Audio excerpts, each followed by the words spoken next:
Bonjour à tous et bienvenue dans cette deuxième étude biblique sur le livre de 2 Timothée et nous allons voir ensemble maintenant 2 Timothée 2, les versets 1 à 5. Nous allons voir 4 fondements selon Paul pour mener une vie chrétienne solide. Un petit rappel tout d'abord, nous nous souvenons que Timothée n'était pas dans une bonne période, qu'il traversait un temps difficile, il était fatigué, persécuté un peu, critiqué beaucoup selon 1 Timothée.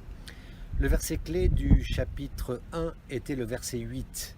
« N'aie donc point honte du témoignage à rendre à notre Seigneur, ni de moi son prisonnier, mais souffre avec moi pour l'Évangile. » Paul avait donc exhorté Timothée à ne pas avoir honte et à souffrir pour l'Évangile. Le problème de Timothée était donc la honte. À cause de celle-ci, il avait pris du recul, il était découragé. Alors Paul, dans le chapitre 1, lui explique comment et pourquoi ne pas avoir honte, et il lui avait fourni 8 conseils que nous avions développés et que je vous remémore. 1. Il use son autorité d'apôtre. Ce qui est important, c'est que Paul écrit en tant qu'apôtre. Il encourage ainsi Timothée. C'est pas n'importe qui écrit, c'est Paul l'apôtre. Encourageant pour Timothée. 2. Paul a une relation d'amitié avec Timothée. Il l'appelle son enfant spirituel, car il l'a amené à la foi. Il appelle Timothée « mon enfant », ce qui a dû profondément toucher Timothée. 3. Paul rappelle à Timothée qu'il prie sans cesse pour lui. 4. Paul se souvient avec compassion des larmes de Timothée, des larmes qui ont coulé sans doute au moment du départ de Paul. 5. Paul voudrait la proximité avec Timothée. En prison, souffrant de solitude, il souhaite vivement revoir son ami Timothée, et bien sûr, ça a dû toucher Timothée aussi. 6. Paul lui rappelle son passé. Il lui rappelle le privilège d'être né dans une famille qui craignait Dieu, où il avait été influencé par la parole de Dieu. 7. Paul exhorte Timothée à ranimer le don de Dieu qui était en lui. Et 8. Paul avait donné des arguments théologiques. Paul avait rappelé le salut de Dieu accordé en Jésus et il nous avait rappelé à Timothée comme à nous que Dieu nous appelle de sa propre volonté de toute éternité. Alors Paul va maintenant expliquer à Timothée comment être fort et il commence, et c'est le verset clé de ce chapitre 2. « Toi donc, mon enfant, fortifie-toi dans la grâce de Dieu qui est en Jésus-Christ. » C'est un impératif présent ici. Tu dois te fortifier, Timothée. Dieu ne le fera pas à ta place, c'est à toi d'agir, fortifie-toi. Car, en y réfléchissant, nous avons tous des hauts et des bas dans nos vies, sur le plan spirituel, avec des difficultés, parfois des découragements, voire des moments de péché. Cela n'est-il pas tout simplement notre réalité? Donc cet ordre, quelque part, est valable pour nous tous, dans ces temps de confinement et en tout temps. Éphésiens 10 nous rappelle, au reste, fortifiez-vous dans le Seigneur. Et par sa main toute puissante, au reste fortifiez-vous par sa force toute puissante. Si vous avez peur de la crise économique à venir, ou si vous luttez sur le plan financier, regardiez Philippiens 4,13, même idée, je puis tout par celui qui me fortifie. On apprend à vivre avec beaucoup ou avec peu. Comment devient-on fort? Comment être fortifié? Toi donc, mon enfant, fortifie-toi dans la grâce qui est en Jésus-Christ. C'est dans la grâce de Dieu qu'on peut être fortifié, même lorsque l'on se sent seul. C'est en effet auprès de Jésus que nous pouvons être réconfortés. C'est ce qui nous est donné au moment de notre conversion, cette grâce de Dieu qui nous a sauvés. Romains 8,9 nous dit qu'on reçoit le Saint-Esprit lors de notre conversion. Par vous, vous ne vivez pas selon la chair, mais selon l'Esprit, si du moins l'Esprit de Dieu habite en vous. Si quelqu'un n'a pas l'Esprit de Christ, il ne lui appartient pas. On reçoit un ou plusieurs dons. 1 Corinthiens 12, 11 nous dit « Un seul et même Esprit opère toutes ces choses, les distribuant à chacun en particulier comme il le veut. » On reçoit le fruit de l'Esprit aussi selon Galates 5, 22. Nous recevons aussi la puissance de l'Esprit pour évangéliser. Acte 1,8. Mais vous recevrez une grande puissance, le Saint-Esprit survenant sur vous, et vous serez mes témoins à Jérusalem, dans toute la Judée, dans la Samarie et jusqu'aux extrémités de la terre. Toutes ces choses sont disponibles. Donc, j'avance même sans émotion, même si je ne ressens rien. C'est dans la grâce de Dieu, dans cette grâce qu'il m'a donnée, que je peux puiser tout ce dont j'ai besoin. Paul va aider Timothée à voir le Seigneur en donnant 8 analogies pour avoir une vie chrétienne solide. Nous allons voir les 4 premières aujourd'hui. Dans la première analogie, Paul demande à Timothée d'être un formateur. Verset 2. « Et ce que tu as entendu de moi en présence de beaucoup de témoins, confie-le à des hommes fidèles qui soient capables de l'enseigner aussi à d'autres. » Une des premières manières d'être fortifié par le Seigneur, c'est de se tourner vers les autres. C'est de transmettre aux autres les vérités spirituelles que nous connaissons et de voir ces personnes les transmettre elles-mêmes à leur tour. C'est en fait ce que nous appelons faire des disciples. Comment encourager quelqu'un qui est déprimé? Il faut simplement lui dire de se tourner vers les autres et de les servir. Quand tu sers quelqu'un, tes yeux ne sont plus fixés sur toi, mais vers les autres. Lisons Matthieu 28, versets 18 à 20, versets que vous connaissez par cœur. Jésus, s'étant approché d'eux, leur parla ainsi.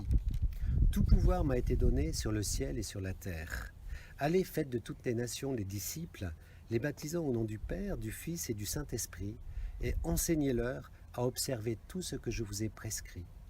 Et voici, je suis avec vous tous les jours jusqu'à la fin du monde. » Jésus parle à ses disciples, mais le verbe central ici n'est pas « aller », comme on l'a souvent dit, mais l'idée, le focus, l'accent est sur faire des disciples. Alors comment fait-on des disciples?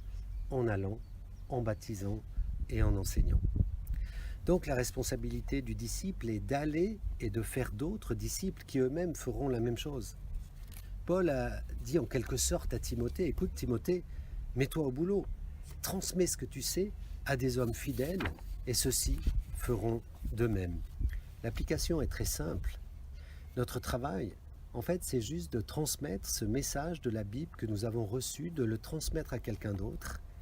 Et la question c'est, partageons-nous cette parole avec quelqu'un d'autre? Sommes-nous en train de suivre des nouveaux convertis? Sommes-nous en train de partager ce trésor que nous avons dans la vie des autres?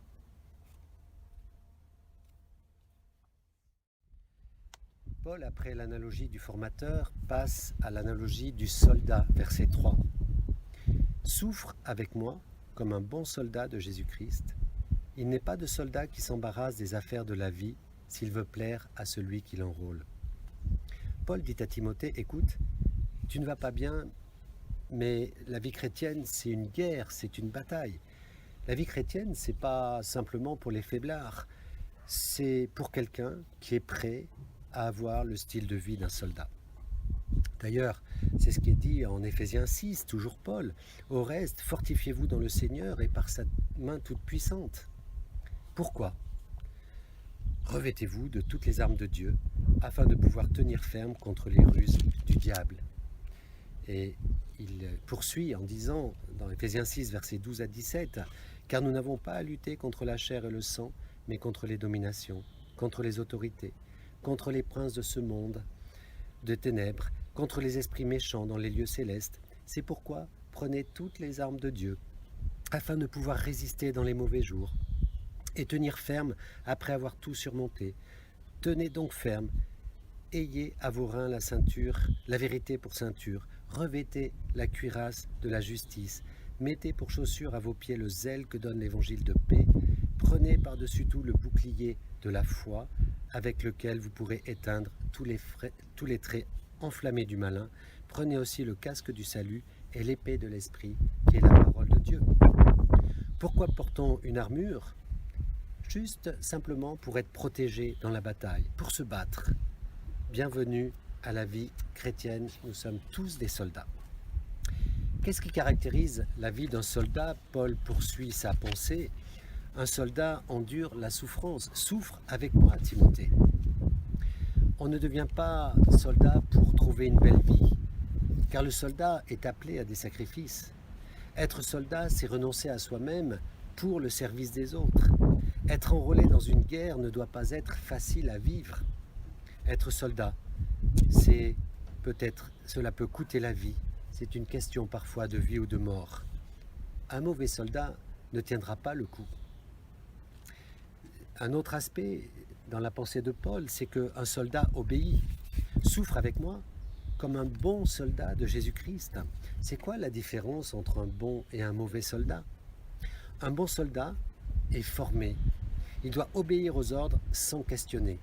Le devoir avant tout. Pourquoi? Parce qu'obéir lui permet d'être sauvé et de sauver la vie de ses camarades. Lorsqu'un soldat est au combat, il ne peut pas avoir une vue d'ensemble de la guerre. Il ne voit que sa petite partie. Les ordres viennent du général qui, lui, a une vue d'ensemble. Ceci est vrai pour les chrétiens. Nous n'arrivons pas à avoir une vue d'ensemble, c'est impossible. Nous savons qu'il y a une bataille difficile, un ennemi, Satan, qui nous en veut. Nous devons porter l'armure et nous battre, c'est dans la soumission au chef de l'Église, Jésus, que nous pourrons gagner la bataille. Et puis finalement, un soldat se concentre. Un soldat ne s'embarrasse pas des affaires de la vie, poursuit Paul. Cela veut dire qu'il se concentre avant tout sur son travail et pas sur sa propre vie. Tu es soldat et rien d'autre. Un soldat en mission n'est pas avec sa famille, il n'est pas avec ses amis. Bien sûr, nous vivons dans une période de paix, il n'est pas facile de savoir ce qu'est un soldat. Cela ne nous aide pas parce que nous ne sommes pas en guerre. Bien que nous pourrions dire aujourd'hui que nous sommes en guerre contre ce coronavirus. Jésus nous rappelle cela de façon précise.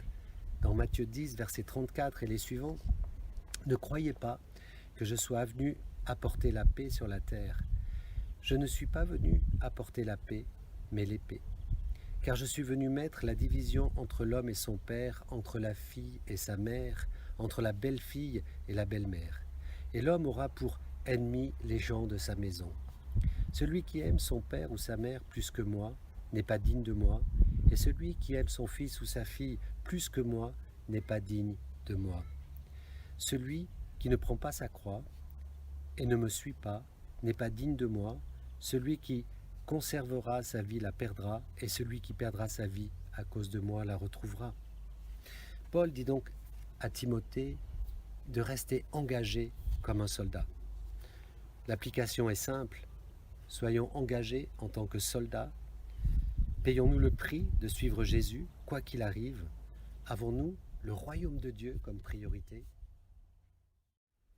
Paul va maintenant prendre une troisième analogie pour parler à Timothée et l'encourager, l'image de l'athlète. Et l'athlète n'est pas couronné s'il n'a pas combattu selon les règles. Paul dit, Timothée, écoute, émotionnellement, tu vas mal, tu en as marre du ministère, mais rappelle-toi que tu es un athlète. Tu es un athlète de haut niveau. Tu dois persévérer. Vous savez, un athlète qui veut se donner comme objectif de gagner un titre ou quelque chose d'important, il se donne à 100%. Ce n'est pas juste un passe-temps, ce n'est pas juste un hobby. Un athlète de haut niveau dédie sa vie entière à l'excellence sportive. Il a une discipline, son seul but est de gagner. Et donc il doit être rigoureux dans toute cette discipline qu'il met en place jour après jour. Paul décrit la vie chrétienne. Nous ne pouvons pas être des chrétiens à mi-temps. C'est ce qu'il veut dire. Nous ne pouvons pas être des chrétiens amateurs. Nous ne pouvons pas être des chrétiens occasionnels. Nous sommes des chrétiens à 100%. 100% pour Jésus, toute notre vie. Qu'apprend-on d'un athlète? L'athlète, s'il veut gagner, verset 5, oui, l'athlète qui gagnait, il recevait une couronne. Et l'athlète professionnel ne voulait que la victoire, encore aujourd'hui, même si on court pour des médailles ou des médailles olympiques. Une couronne, à nous les chrétiens, nous sera réservée comme récompense au ciel. Notre vision future est sur cette couronne. Jacques 1,12, heureux l'homme qui supporte patiemment la tentation, car après avoir été éprouvé, il recevra la couronne de vie que le Seigneur a promise à ceux qui l'aiment. Et Apocalypse 12,10 nous dit, ne crains pas, Apocalypse 2,10, pardon, ne crains pas ce que tu vas souffrir. Voici, le diable jettera quelques-uns de vous en prison, afin que vous soyez éprouvés, et vous aurez une tribulation de 10 jours. Sois fidèle jusqu'à la mort, et je te donnerai la couronne de vie. Jésus nous a prévenus. La souffrance qui peut survenir doit être accepté pour recevoir la couronne de vie. En fait, je m'interroge sur un chrétien qui ne vivrait que dans la victoire et n'aurait jamais de souffrance. La quatrième et dernière analogie pour aujourd'hui, il y en aura 4 autres la semaine prochaine, de Paul à Timothée, c'est l'image du cultivateur, verset 6. Il faut que le laboureur travaille avant de recueillir les fruits. Comprends ce que je dis, car le Seigneur te donnera de l'intelligence en toutes choses. Quel est le lot du cultivateur? Un cultivateur, il travaille souvent dans la peine. Il travaille seul dans les champs par tous les temps, en été comme en hiver. Il dépend du climat, du temps, des tempêtes, des maladies qui attaquent ses cultures.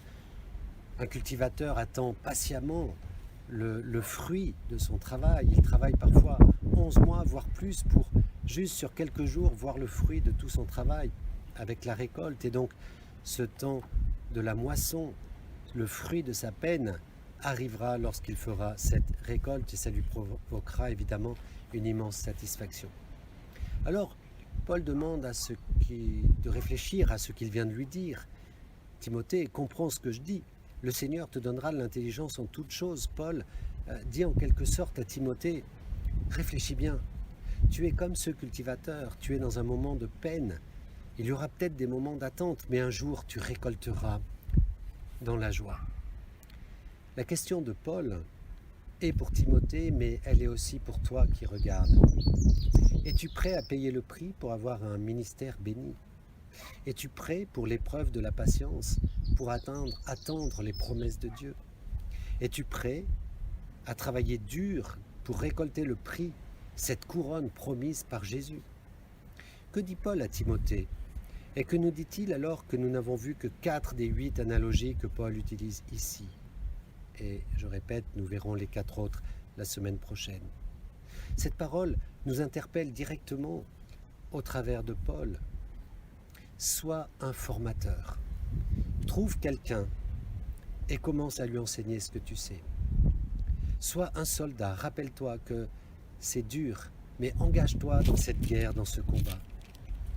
Revêt ton armure, accepte une part de souffrance. Sois dans l'obéissance à Jésus, le chef de l'Église, notre chef à tous. Ne t'embarrasse pas des affaires de la vie. Concentre-toi sur son royaume, sur l'essentiel. Et puis, sois un athlète. Travaille fort pour le prix. Agis avec discipline et sagesse. Un jour, une couronne te sera remise par notre Seigneur. Donne-toi de la peine comme un cultivateur. En faisant cela, Dieu te bénira. Que l'émotion soit là ou pas, Dieu te bénira dans ta fidélité.